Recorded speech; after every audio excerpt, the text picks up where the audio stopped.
Had its biggest structure fire ever. It went to 4 alarms, 12 communities, nearly 100 firefighters responding to the blaze at Buff Whelan Chevrolet. A lot of the staff stayed up all night to assess the damage, and then this morning ownership made a decision. We're going to open as usual, as if nothing has happened. And tonight our business editor Rob Maloney there live to show us how that happened and why today was business as usual. Rod? Devin, they have about 200 employees out here at Buff Whelan Chevrolet, and they know victory and defeat.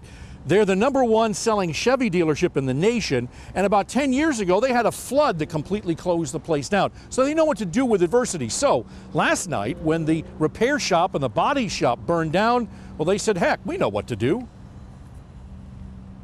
Last night's smoke and flames made for today's cleanup.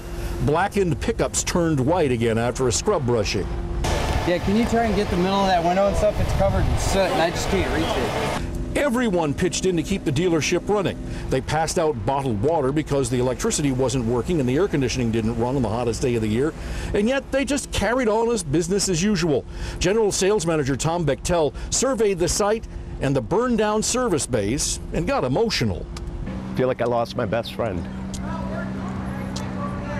You know, as much as we want this to be easy for everybody, you know, we know that there's going to be some pretty major bumps. Yet, he says, there's something unique going on here you don't often find in many businesses. We have a great bunch of people, and it's really probably the largest family that you'd ever met. And we're here for each other, and we're going to do everything we can to make sure everybody's still working for us. And we have work for them, so. They're shopping for a new service shop nearby. They found a few options. They're going to have to beef up the loaner car fleet, and they're telling customers they won't see a whole lot different in service. All in all, they're rolling up their sleeves and trying to keep that #1 sales spot. Keep the faith. We've been through a lot, and we're going to get through this, too. Now, one of the things that happens in an auto dealership is that the mechanics have all of their own tools that can add up to as much as $50,000 in value. Well, it all burned in this fire.